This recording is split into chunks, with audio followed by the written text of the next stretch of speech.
inaugural. Como a Malu explicou, é uma aula que, na verdade, ela é um pequeno apanhado de tudo que vai ser discursado, né, enfim, abordado no curso. É um curso que tem uma duração bem interessante, que permite a gente aprofundar com uma certa força aí, né, os tópicos, os assuntos, e como a Malu explicou, né, também podem ser adquiridas as aulas avulsas, de acordo com o interesse, enfim, não é necessário. O curso, cada aula acaba se encerrando nela mesma, o que permite, então, que assuntos específicos sejam abordados, né, enfim, e adquiridos de acordo com o interesse, né. Então, hoje a gente vai falar um pouquinho de tudo. Eu vou mostrar a dinâmica de como eu apresento as questões e o que a gente vai especificamente, né, abordar. Então, eu vou dividir aqui a apresentação com vocês. Imagino que todos vocês, né, já tenham tido alguma experiência com aula online. A aula online, ela só tem uma problemática, que é a questão do som, né? Infelizmente, sobreposição de som fica muito complicado. Então, por isso que quando vocês estão entrando na aula, vocês estão mutados. Se vocês tiverem qualquer pergunta, fiquem à vontade para fazer. Façam pelo chat, porque o chat aparece para mim, pisca, e aí eu consigo ver a pergunta. Só não garanto que eu vá responder a pergunta imediatamente, porque às vezes eu estou terminando o raciocínio, preciso terminar o raciocínio para poder não me perder na minha sequência de pensamento, tá, gente? Então, vamos lá.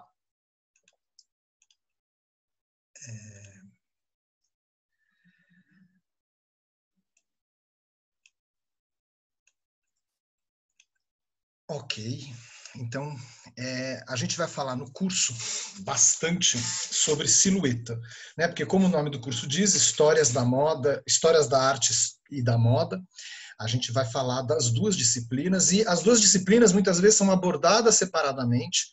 É muito comum que historiadores de arte digam que não entendem de moda, e historiadores de moda não abordem a história da arte quando discorrem sobre a moda, e que eu acho uma falha da nossa contemporaneidade, porque isso é uma coisa que acontece em todos os lugares do mundo. E a ideia do curso é justamente mostrar as duas evoluções, não gosto da palavra evoluções, né? Vamos falar de diferenciações, de transformações que vão ocorrer no decorrer da história da humanidade, né? A silhueta que a gente compreende, né? Enfim, que a gente entende é mais ou menos isso, né? Enfim, o que a relação, né? De um volume, o tipo de desenho que uma roupa, particularmente falando da moda, né, causa numa pessoa, né? E muitas vezes a gente não para pensar, né, que o nome silhueta, como vocês podem ver, né, em português tem um H, ele não precisaria existir para a gente falar silhueta. E ele vem porque, na verdade, existiu um personagem no século XVIII chamado Etienne de Silhouette, e esse personagem que acabou batizando a palavra silhueta. Isso não é um retrato dele, tá? Não é ele que está representado aqui. Curiosamente, do Etienne de Silhouette, que batiza a palavra silhueta, nós não temos um retrato dele, mas a ideia dessas silhuetas vem a partir do teatro de sombras chinês, que se torna popular na Europa continental, ocidental, né, a partir do começo do século XVIII, e vai inspirar um hobby, um hábito, que é desenhar o perfil das pessoas dessa maneira. Essa é uma gravura da época, mostra então, né, a fonte de luz, no caso ainda uma vela, século XVIII, né, projetando essa luz contra o perfil da pessoa, desenhando então do outro lado, né, o personagem, enfim, o artista, o contorno, né, deste perfil, produzindo esse tipo de objeto.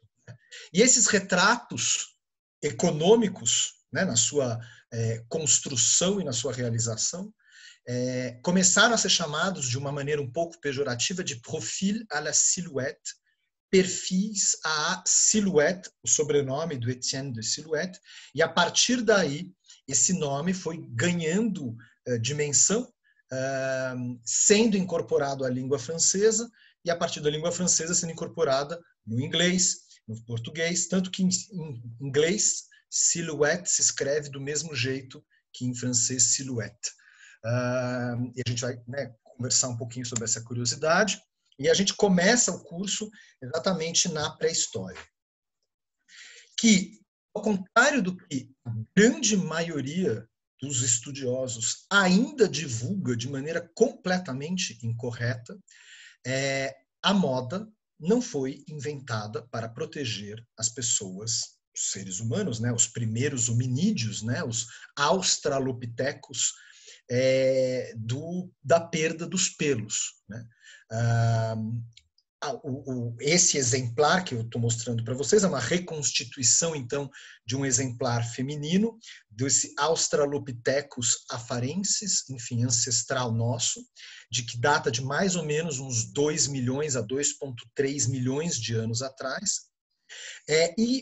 No decorrer de uma evolução gradativa, que durou várias centenas de milhares de anos, essa espécie hominídea desembocou até no Homo erectus, que, como vocês podem perceber, já não tinha o corpo completamente coberto de pelos, mas que não usava roupas.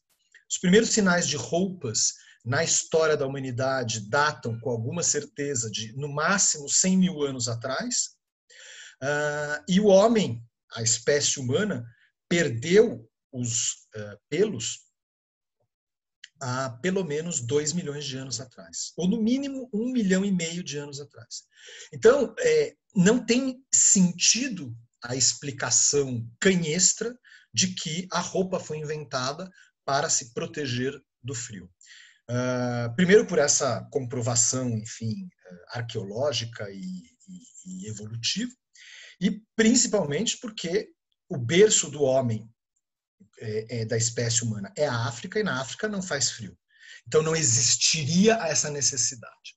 É claro que a roupa, depois de um certo momento na história da humanidade, colaborou para possibilitar a migração da espécie humana para regiões mais setentrionais. Então a imigração, né, a saída da espécie humana do seu berço original, centro da África, para o resto do planeta, foi possibilitada pela invenção das roupas, que aconteceu muito provavelmente antes disso. A gente vai falar também o porquê que esse objeto não está, criatura repulsiva, a pulga de roupas, comprova essa origem das roupas. Vou falar sobre isso durante o curso. A gente vai falar também das primeiras manifestações artísticas, dessa denominação afrescos rupestres, que a gente hoje prefere na historiografia com o termo pinturas primeiras. O termo afrescos rupestres a gente não usa muito mais, prefere-se pinturas primeiras, e a gente vai entender um pouquinho do porquê essas imagens, né, foram produzidas. A gente vai entender algumas questões relativas às primeiras representações de imagens humanas, como as pequenas figurinas que são recorrentes nas culturas pré-históricas, e essa em particular nos interessa, né, para o curso, para a nossa abordagem, por conta exatamente deste objeto que está aqui na parte traseira da pequenina estatueta, que não é, como vocês podem ver, enfim, evidentemente não é uma parte do corpo dela, né? É uma representação de algum objeto que ornava esta pessoa, né? A primeira função da roupa sempre foi o ornamento, a decoração, ou seja, a comunicação. Então a roupa sempre foi muito mais forma do que função. Aliás, né, a questão da função acoplada na roupa é um conceito do século XX. Né? Ele não se imaginava a roupa como algo que deveria ser confortável até o final do século XIX. A gente vai, né, abordar várias imagens e estudar, entender algumas questões relativas ao surgimento dessas primeiras roupas que a gente vê aqui representadas, né? Vamos falar de algumas civilizações da antiguidade. Não tem como, né, no curso a gente falar de todas as civilizações da antiguidade, apesar do curso ter uma duração razoável, né, não é um curso de vários anos, então esse processo, né, nesse processo, algumas civilizações foram selecionadas. A gente vai falar bastante do Egito, porque o Egito tem uma importância muito grande nesse contexto todo, porque é a civilização da bacia mediterrânea que vai mais influenciar outras civilizações, como, por exemplo, os mesopotâmicos, os micênicos e os gregos posteriormente. A gente vai entender como é que a pintura egípcia parte disso daqui, chegar nisso daqui, na famosa silhueta de lado, né? Estou usando esse termo de lado entre parênteses. Os egiptólogos chamam a silhueta egípcia característica de silhueta aspectiva, e isso a gente vai entender o porquê dessa denominação. A gente vai observar as variações das roupas e entender, por exemplo, que as roupas masculinas e femininas tinham silhuetas parecidas durante toda a antiguidade. Existiam roupas diferentes para homens e mulheres, para gêneros, né, distintos. Existia características específicas para cada um desses gêneros, mas não existia diferenças de volume, diferenças de composição. A ideia de uma roupa específica, com materiais característicos, com volumes distintos em relação ao gênero masculino, é algo que acontece a partir do final da Idade Média. Até a Idade Média, no Ocidente, se veste, homens e mulheres, se vestem normalmente com roupas parecidas nos seus volumes. A gente vai abordar algumas questões importantes e interessantes da história do Egito, como, por exemplo, a presença da Hatshepsut, uma governante da 18ª dinastia que, nascida mulher, no gênero feminino, ela é representada até o seu 16º ano com trajes e atributos característicos do gênero feminino dentro da cultura egípcia. E, em algum momento, a gente vai entender o porquê, durante o curso, ela assume trajes masculinos e vai passar a ser representada com trajes masculinos e no formato do gênero masculino. Por que que esse travestismo ocorre nesse momento? Quais as consequências disso? E qual a importância da Hatshepsut na história egípcia? Muito interessante a história dela, a gente vai abordar. Vamos entender também, a partir dos retratos da Hatshepsut, a questão da veracidade fisionômica dentro da arte egípcia, perceber que para o egípcio não era todo mundo igual, mas sim todas as pessoas diferentes, e aprender, talvez, a gente olhar a arte egípcia, né, a representação egípcia de uma maneira mais precisa.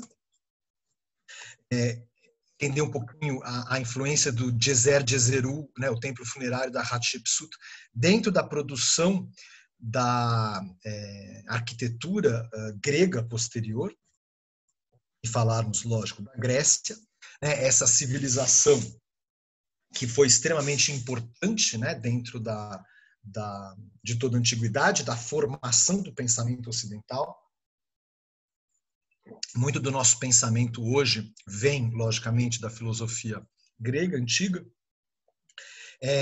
Entender, por exemplo, alguns mitos que ainda perduram, de que a estatuária grega era branca ou em cor de terracota. Não, as estátuas gregas eram extremamente coloridas, todas pintadas de cores fortes, vibrantes. Essa imagem que hoje está assim, em pedra, sem cores, provavelmente era dessa maneira, pintada de cores extremamente fortes. Assim como o próprio Partenon, que hoje está assim, ele não era desse jeito, e ele não era todo branco, ele era desse jeito. cores vibrantes, fortes, pintado, recoberto de ouro. Então, essa ideia a gente vai, né, restabelecer um pouquinho no curso. Entender, por exemplo, que o famoso péplus, que hoje batiza, né, um tipo de volume que teria uma inspiração grega, os gregos não chamavam de péplus, chamavam de kíton, desfazer esse outro mito contemporâneo, da mesma maneira que na Grécia Antiga, homens e mulheres usavam quítons. Isso é muito interessante, né? Na tradição grega, os termos para as roupas, né? Os termos para as vestimentas, eram similares tanto para homens quanto para mulheres.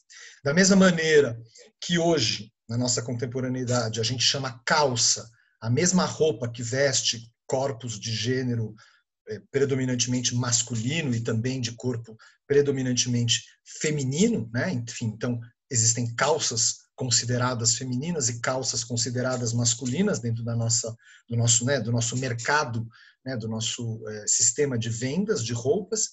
Na tradição grega, todas as peças de roupa tinham o mesmo nome. Você tinha quítons gregos e quítons femininos e quítons masculinos. Você tinha péplos femininos, péplos masculinos, clâmides masculinas, clâmides femininas. Vamos ver, então, as variações de todas essas peças de roupa, o que cada uma é. A presença do imation, essa túnica que recobria as roupas, tanto dos homens quanto das mulheres, e que vai ser o ancestral da toga romana, que é essa peça do vestuário que todo mundo já ouviu falar. A gente vai ver quais eram as peças, quais eram as togas, os tipos de togas diferentes, como elas identificavam os personagens da sociedade, as pessoas mais importantes, né, consideradas mais importantes na sociedade, as menos importantes, como a roupa foi e sempre vai ser uma demonstração, uma comunicação dentro da sociedade da posição social daquela pessoa. Apesar de que muitas vezes a gente acha que a gente não está falando muita coisa com uma roupa, a gente está sim. Toda vez que a gente se veste, a gente está dizendo algo, né? Roupa não é cobertura somente, é muito mais comunicação. A gente vai entender também, por exemplo, que se o volume, né, da roupa masculina e da roupa feminina na tradição romana eram parecidos, volume e composição, o masculino você tinha a toga em cima da túnica, desfazer também a ideia de que os romanos não tinham nada embaixo da toga. A toga era uma peça de vestuário que era usada fora de casa, mais ou menos o mesmo papel que o casaco, a jaqueta ou o paletó exercem hoje. E as mulheres usavam a estola, que era o vestido, como vocês estão vendo aí, né, um vestido que era preso na altura dos ombros, e por cima da estola a pala. A pala é a contrapartida feminina da toga, e é o ancestral, a pala, né, do véu das freiras hoje. Né? Mulheres egípcias, romanas não usavam somente a estola e a pala, por baixo de tudo elas usavam o strophium e o subligáculum. Muitas pessoas não imaginam isso, né? A gente olha as estátuas romanas e talvez imagine que por baixo daquele monte de panos drapeados não estaria acontecendo nada, né? Não teria nada embaixo, né? Da mesma maneira que, olhando para a gente hoje na contemporaneidade, a gente sabe que por baixo das roupas tem roupa de baixo, mas não tem uma comprovação imagética. Então, desfazer o mito de que, né, os romanos não tinham roupa por baixo, eles usavam roupas de baixo, né, roupas que a gente chama íntimas hoje, e eram o estrófio e o subligáculo. Vamos falar sobre a Antiguidade Tardia, sobre Bizâncio, entender as diferenças entre Idade Média, Império Bizantino, Antiguidade Tardia, termos que diferenciam e que compõem uma diferença, né? Não é semelhante. Falarmos, por exemplo, né, de todo o trabalho do Constantino Grande. como ele mudou a história da humanidade ao aprovar o culto do cristianismo dentro do Império Romano, e como essa mudança ideológica radical dentro da sociedade ocidental vai causar uma substituição do método de representação, que passa da tradicional lá, né, na Roma e na Grécia antigas, essa representação calcada na perspectiva em ponto de fuga, numa substituição, né, numa perspectiva que é chamada de perspectiva simbólica, né? Enfim, uma perspectiva que trata, ou perspectiva vertical, é uma perspectiva que tem a ausência de perspectiva. Desfazer a ideia de que, na Antiguidade Tardia, desaprendeu-se a pintar. Na verdade, não foi um desaprendizado, foi uma substituição por uma outra maneira de representar. Entender que, por exemplo, as representações da Virgem com o menino Jesus são representações que partem de um composto romano, de inspiração da aristocracia romana, e como durante todo o período do Império Bizantino, homens e mulheres vão se vestir de maneira razoavelmente similar. Aqui a gente vê um séquito do imperador, um séquito masculino. Aqui a gente vê o séquito na imperatriz, um séquito feminino, e com a exceção de 2 eunucos que aqui se encontram, e a gente percebe como as vestimentas, apesar de guardarem diferenciações sutis, o volume das roupas é muito parecido. Essas duas imagens, né? Quer dizer, essa imagem que tem essas duas figuras, né? Um imperador bizantino com a sua mulher, mostra como as roupas eram extremamente parecidas. Vamos falar no Ocidente da questão arquitetônica e estrutural do românico, como essas abóbadas construídas em berço. Isso são as abóbadas construídas então de modo sequencial, né, uma após a outra, permitia a construção de edifícios de proporções razoáveis, que tinham características específicas. Quais eram essas características? A gente vai entender, e que vão ser substituídas por uma série de motivos: aumento demográfico, mudança na percepção, relativa estabilização política, que vão derivar, que vão, né, causar a mudança de estilo construtivo para essas naves com abóboda em cruzaria, ou seja, aonde essas abóbodas se cruzam num ponto, né, de cruzamento, como vocês estão vendo aqui, que permite então a construção de edifícios muito mais altos, muito mais projetados verticalmente, onde você vai ter então, né, um desenvolvimento extremamente grande desses complexos arquitetônicos, as famosas catedrais góticas, a mais conhecida de todas, né, a Notre Dame de Paris, que é um dos primeiros, na verdade é o terceiro edifício gótico, e onde a gente vai ter essas produções dos grandes vitrais, que ocorrem por conta dessa mudança tecnológica. Também, então, entender durante o curso, muitas vezes, como mudanças tecnológicas, desenvolvimentos de tecnologia, acabam gerando mudanças na história da arte. Essa verticalização dos edifícios, de maneira indireta, vai influenciar uma verticalização das vestimentas, as túnicas vão se incumpridar, e a partir deste momento, ou seja, século XIII, você vai começar a ter um aumento mais expressivo, um encumpridamento mais expressivo nas túnicas femininas e um gradativo encurtamento das túnicas masculinas. Nesse momento, século XIII, surge as primeiras mudanças relacionadas à moda. A moda como a gente entende hoje. A moda que não está ligada a uma manifestação de uma cultura específica, mas sim ligada a mudanças temporais, sazonais, enfim, mudanças que não estão condicionadas especificamente somente à civilização. Antes do final da Idade Média, você só podia pensar na moda de acordo com as culturas. Então você tinha uma moda grega, uma moda egípcia, uma moda fenícia, uma moda romana. E a partir do final da Idade Média você vai começar a ter modas que mudam com o passar do tempo, independente da mudança da civilização. Entender então como esses processos se deram, quais foram os vetores de origem desses processos e o fato de que, então, a partir do século XIII, as túnicas masculinas vão começar um processo de encurtamento e as túnicas femininas um processo de encumpridamento.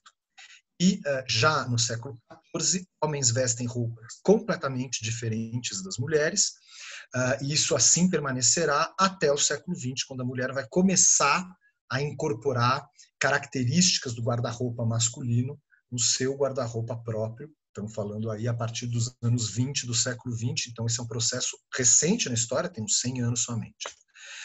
Então, homens e mulheres, a partir do século, do início, a partir do XIII, mas enfim, definitivamente a partir do XIV, não vestem mais roupas iguais.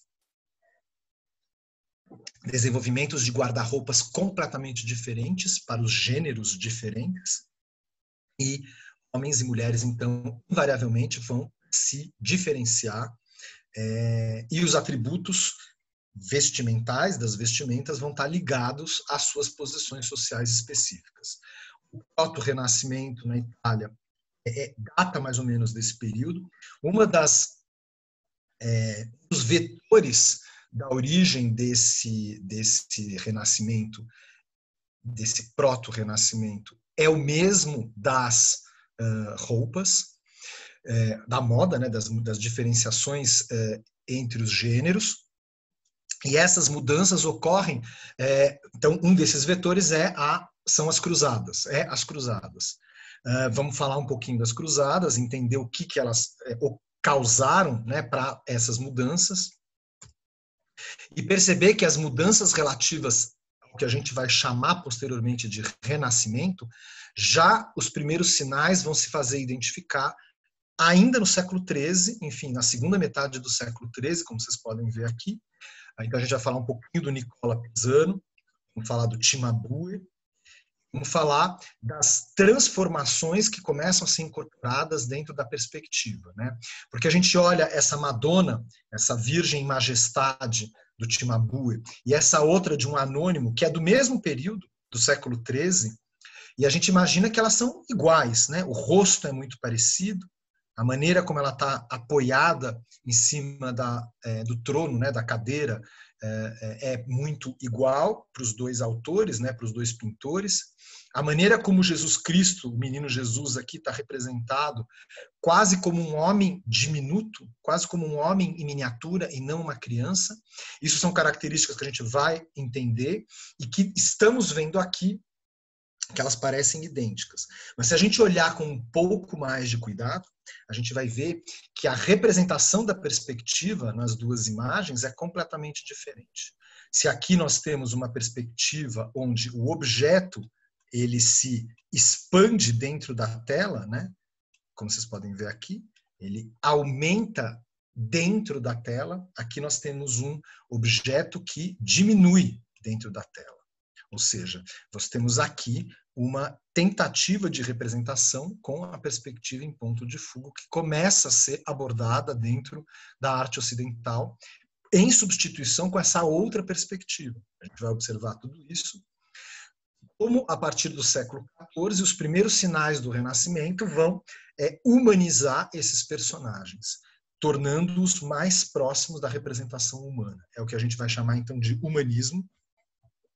Entender também uma ideia completamente, enfim, incorreta que vem sendo divulgada na internet desde as primeiras quarentenas, né, que o mundo teve que passar, de que, né, a peste negra que aconteceu, né, na metade do século XIV foi um dos estopins do Renascimento, né, e que isso foi bom para a humanidade. Errado. A peste negra ela aconteceu, foi uma tragédia. E ela, na verdade, prejudicou o Renascimento. Provavelmente retardou em algumas décadas a evolução do Renascimento. Porque ela, a peste negra matou muitos artistas na época, né? Então, enfim, algumas ideias incorretas que a internet acaba, né, divulgando. Vamos falar um pouco do gótico internacional, que não tem relação com o gótico, apenas indireta, é diferente, entender então as diferenças entre gótico e gótico internacional. Falar um pouquinho do Van Eyck, esse extremo, fantástico pintor, que vai produzir muitas obras importantes, entre elas esse retábulo de Gand, retábulo da cidade de Ghent. A gente vai entender algumas características, ver aqui, por exemplo, as representações dos padrões de beleza feminino e masculino da época, como o nível de detalhamento que o Van Eyck consegue nessas obras produzidas no início do século XV, como isso foi possível, e isso aconteceu por uma revolução tecnológica, né? Então, não somente a excepcionalidade e o talento do artista, mas também o surgimento de novas técnicas que vão possibilitar essa excepcionalidade, e como aqui a gente tem, né, a primeira assinatura da mais antiga, né, assinatura, enfim, assumida da história, enfim, onde o autor diz que foi ele que fez, né, Johannes de Eyck. Até a gente chegar no primeiro Renascimento, a época, né, da produção da famosa cúpula, que fez 600 anos, né, início da sua construção, semana retrasada, o famoso domo da Catedral de Santa Maria del Fiore, porque essa catedral, que todo mundo já deve ter visto essa imagem alguma vez, pelo menos em foto, se não pessoalmente lá em Florença, não era assim. Durante muitos séculos, quase mais de 150 anos, ela permaneceu sem a cúpula. E como nessa cidade, Florença, por uma série de questões, enfim, importantes, o Renascimento pleno se estabiliza, né, se desenvolve, né, e você vai ter a produção de artistas cruciais, como esse mesmo Brunelleschi que a gente acabou de ver, mas também o Masaccio, Donatello, e como o homem se torna a medida da representação a partir deste momento, como essa humanização dos personagens se torna então definitiva, a representação não é mais uma figura conhecida, mas sim representações realísticas, que têm uma relação com o real, que têm uma relação com o existente. A gente vai falar, logicamente, do Da Vinci, entender a questão da posição triangular característica das representações do primeiro Renascimento, entender que essa obra, por exemplo, que durante séculos esteve assim, nesse estado de conservação, foi recentemente restaurada, pelo Louvre, e entender, por exemplo, que isso não é uma representação, se ela é uma representação realística, mas não é uma representação real. Isso não é um objeto representado da maneira como ele foi visto pelo Da Vinci. Porque se vocês analisarem anatomicamente, como seria possível que esta Santa Ana, que está com a Virgem Maria no colo, pudesse, estando atrás da Virgem Maria, ser mais alta e estar com a perna aqui, né? Esse corpo não existe, esse corpo da Santa Ana. Então, entender que a produção, por exemplo, do Davi, não é um corpo ideal, masculino, mas um corpo idealizado. Essa proporção da cabeça e essa proporção da mão, que são extremamente diferentes do real, elas estão aí por conta de uma compensação anatômica. Vamos entender que compensação que era essa. Falarmos um pouquinho do Rafael também, né, que faz parte dessa trindade máxima aí do Renascimento, né? Rafael, Michelangelo e Da Vinci, e Leonardo. Aqui a gente vê a reprodução, né, desse formato triangular característico, estabilizante, e que vai ser muito retomado nesse grande período do início do Alto Renascimento. Como em a partir de 1517, que é uma data-chave no Ocidente. A gente vai falar o que acontece, então, nessa data-chave, e entender o porquê que, de repente, eu falei agora de repente, mas enfim, né? Lógico que isso não acontece de repente, é um processo gradativo, é uma transformação, mas enfim, os primeiros sinais daquilo que depois será chamado de barroco, a gente pode identificar já aqui nesta cena, né? Nesse Calvário da Cruz de 1517, onde a gente vê, logicamente, né? A cruz não colocada de maneira centralizada e estabilizante, mas sim de maneira diagonal e perturbadora. Né, onde a gente tem vários eixos de representação absolutamente contrastantes, que causam, muitas vezes, uma perturbação de observação, e isso vai ser, então, as características cruciais da que a gente vai chamar de barroco.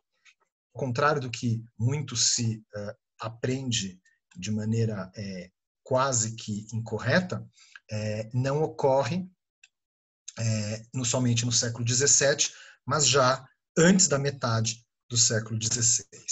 Então, autores como Jacopo Bassano ou o Prédio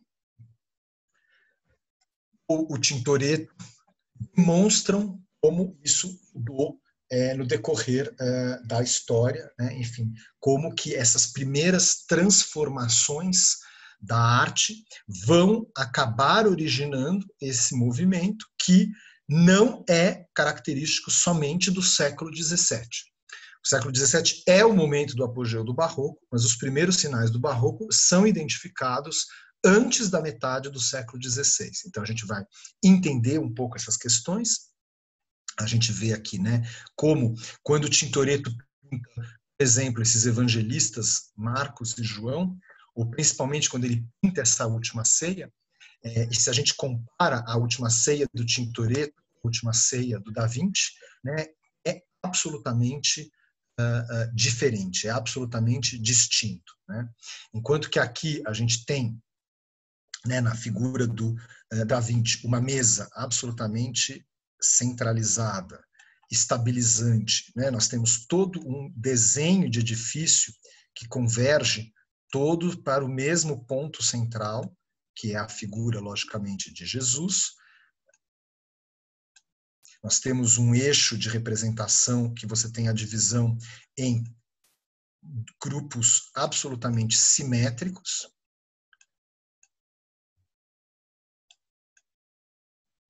E a figura de Cristo num triângulo estabilizante.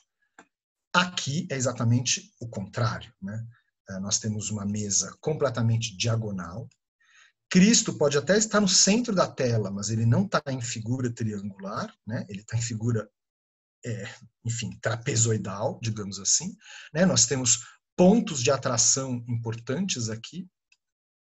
Nós temos personagens muito maiores que Jesus e que são simples serviçais, né, atendendo a essa mesa.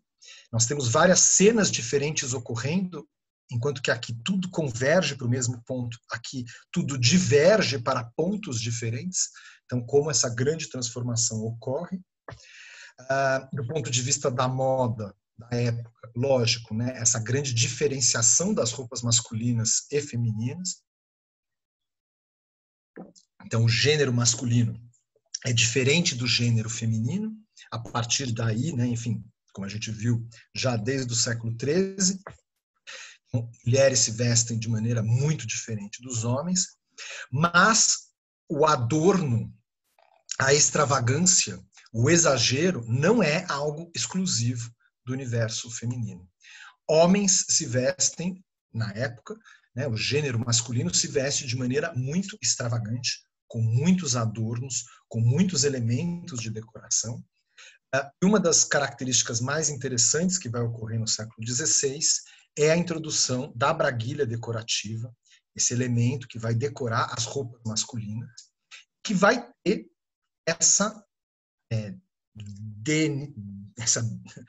esse formato, né, essa alusão ao órgão sexual masculino.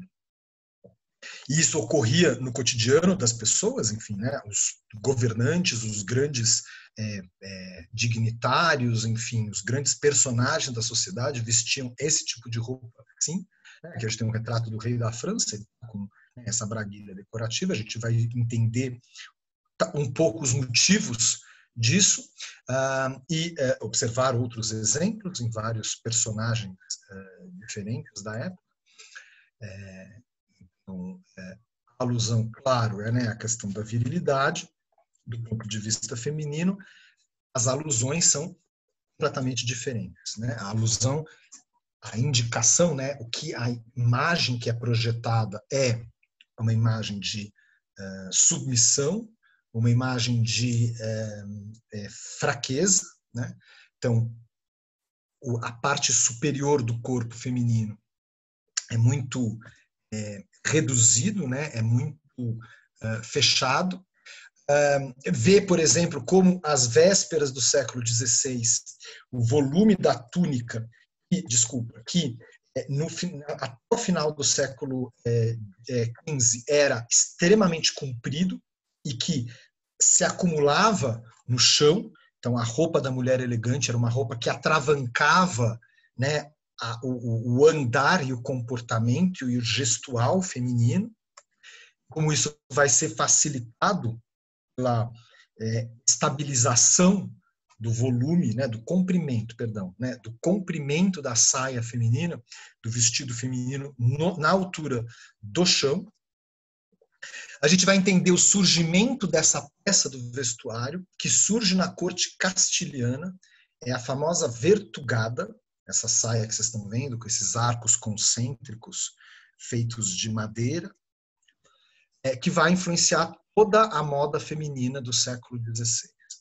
A gente vai falar, logicamente, quando a gente abordar o apogeu do Barroco, vamos falar de Caravaggio, entender algumas questões da produção dele, como ele vai influenciar outros artistas da época, como, por exemplo, Artemisia Gentileschi, ou Cristofano Allori, e toda uma série de artistas do início do século XVII que vão ser chamados de caravagistas.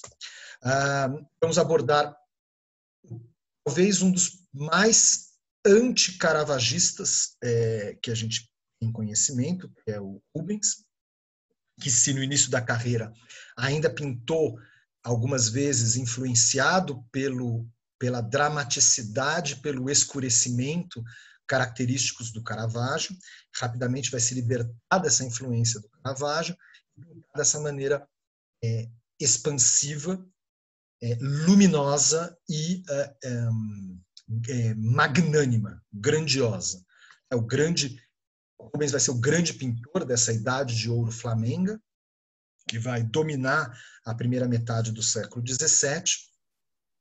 Do ponto de vista da vestimenta, lógico, a extravagância e a dramaticidade, características, então, que a gente encontra na arte, a gente vai encontrar elas também nas roupas.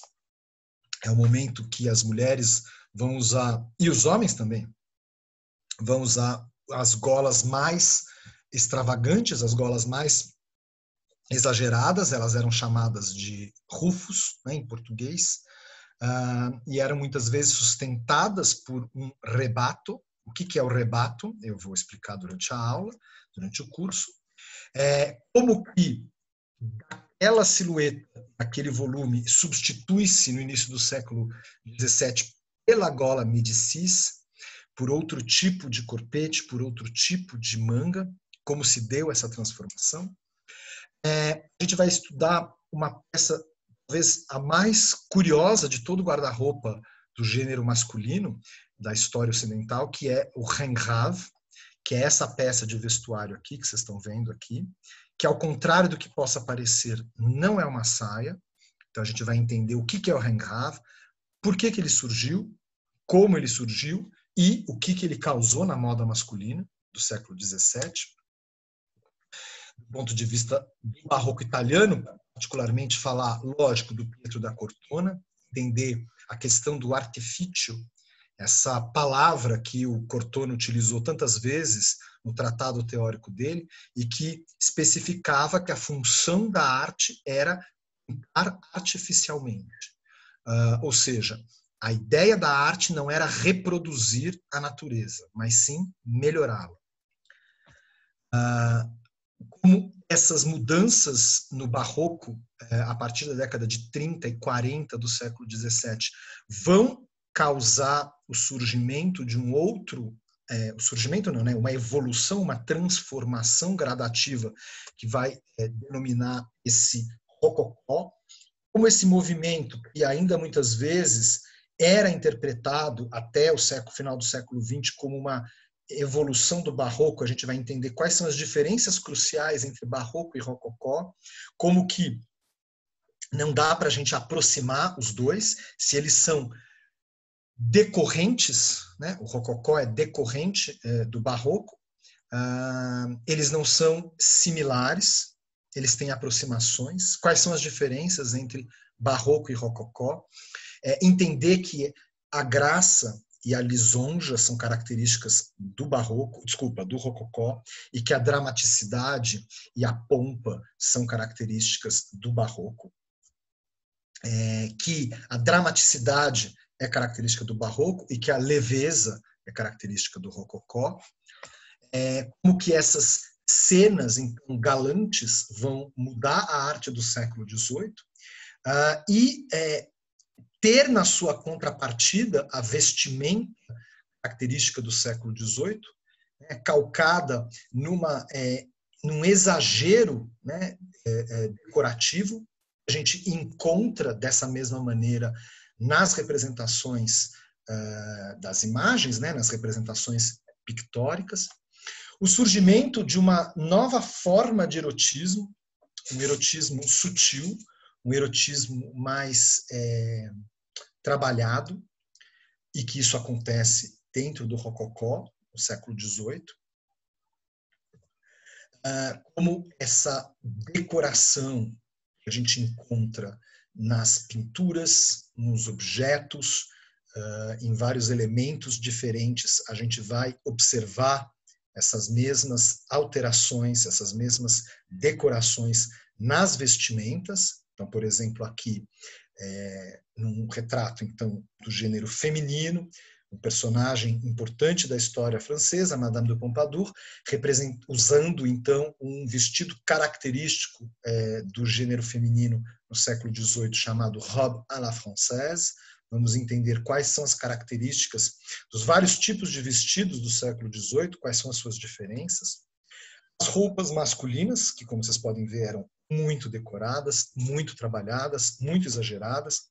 Então, homens e mulheres tinham essa mesma composição, digamos assim.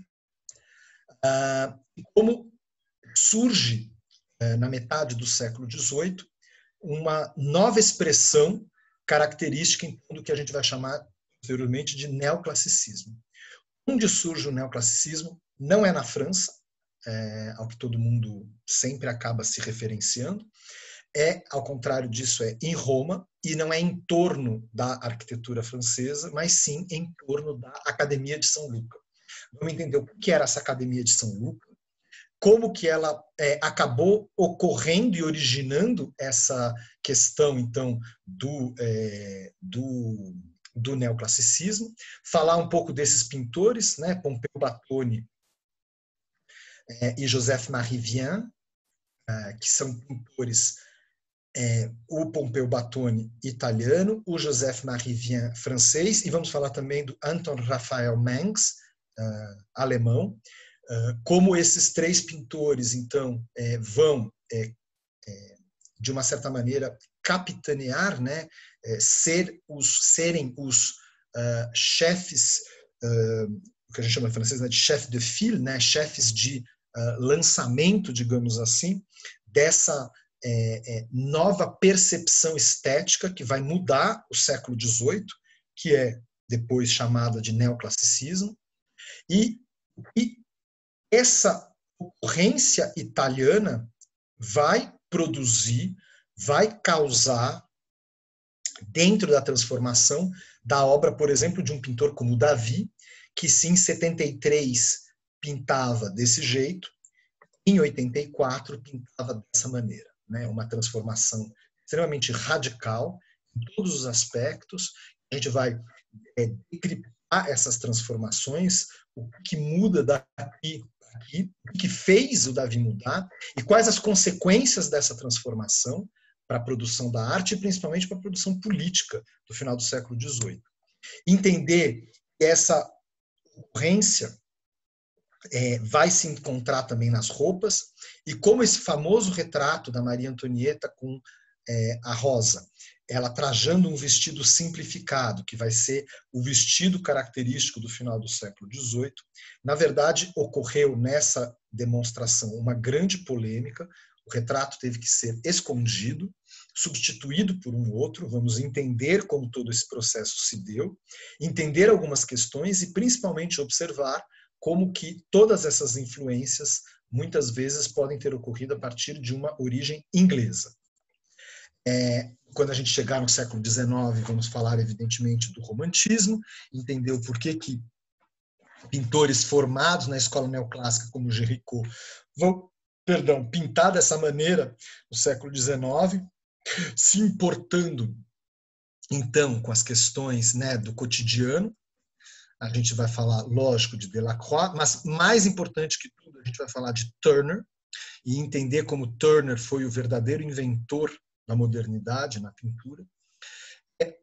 Analisar, por exemplo, como uma obra dessas, de um pintor extremamente neoclássico como Ingres, se inscreve dentro de uma antecipação da colagem de Picasso, do século XX, produzida na década de 60 do século XIX, como que essa obra, aqui, o Banho Turco, de Ingres, tem a mesma origem, o mesmo motivo de produção que essa obra, a famosa Origem do Mundo, do Courbet, teve, uma coleção particular de um personagem do século XIX, uma coleção particular de obras eróticas,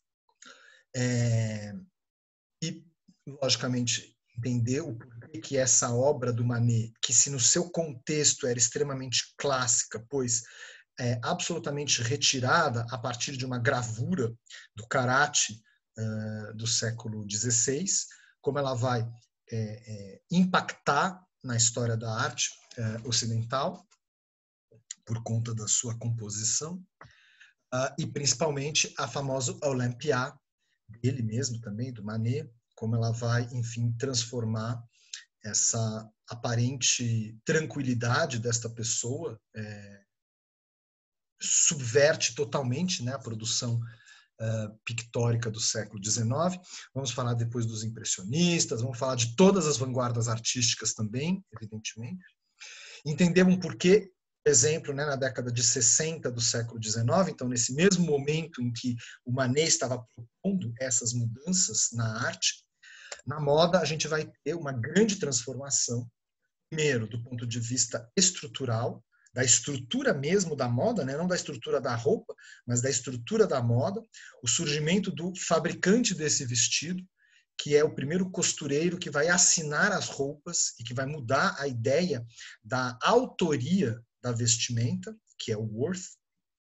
A gente vai falar um pouquinho, então, de como ele foi importante neste processo e, principalmente, também, né, como que essas roupas dessa época, essa década de 60, tinham na sua composição interna esse objeto, as famosas crinolinas, que, apesar dessa imagem que a gente vê hoje, e para nós, né, deriva uma ideia de prisão, né, uma ideia de uma estrutura, uma gaiola que prendia a mulher, na verdade esse objeto é o primeiro objeto de moda produzido em série na história da humanidade. Então é um objeto que inaugura um método de fabricação e de comercialização de roupa inovador e que vai ser o primeiro objeto de moda democrático da história da humanidade e que vai permitir, ao contrário do que pode parecer à primeira visão, né, a libertação, não a libertação, mas a autonomia da mulher na sua movimentação. Sim, por incrível que pareça, esse objeto foi um dos elementos que começou a colaborar para a libertação da mulher. e entender, então, um pouquinho tudo isso. Ah, então, né, eu apresentei de maneira, lógico, muito resumida, todos os conceitos, evidentemente que isso está muito mais bem aprofundado, são apenas algumas das imagens que vão ser apresentadas durante o curso, e a dinâmica que o curso ocorre é dessa maneira, sempre aproximando as duas manifestações, arte e moda, sempre trabalhando as suas relações e entendendo que as mudanças de uma podem ter e provavelmente, né, fizeram alterações na outra e vice-versa, né? Então, era isso, né, que eu queria, né, falar para vocês, era só um drops, digamos assim, né, da aula. Agradecer, então, a presença de todo mundo, e que se alguém tiver alguma pergunta, fique à vontade, e pode abrir o microfone agora, né, porque, enfim, agora está mais tranquilo, acabou a minha fala. E, enfim, quem tiver alguma pergunta, quiser perguntar alguma coisa específica, fica super à vontade.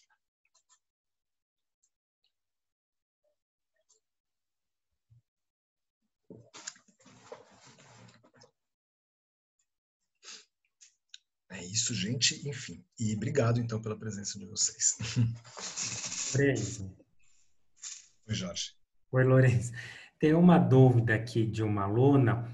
A Raíssa Oliveira escreveu aqui